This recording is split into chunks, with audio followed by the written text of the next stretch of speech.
जे मजेदार वीडियो के आशिक हुई, जे मजेदार वीडियो के आशिक हुई, हंसत हंसत रो दी।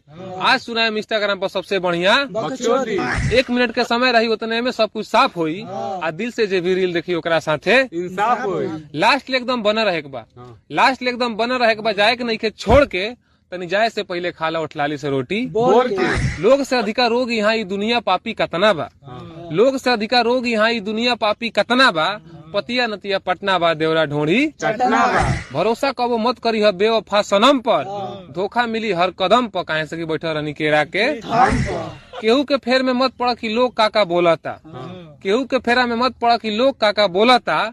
आ झूला के बटाम सकी सलाई रिन से गाने या गलती देख लिया अपन, गाने या गलती जे देख लिया अपन, तो सच्चाई से भरोसा उठ जाई, दुनियादारी छूट जाई। तारा राजा जी के दिलवा टूट जाए। सुबेरे के खाना होके सब्जी भात आ कढ़ी, जो नेने ओना के फेरा में पड़ी राजा जी मुखियाई। जहाँ सुई न समाये के वहाँ सुआ कैले बा, जहाँ सुई न समाये के वहाँ सुआ कैले बा।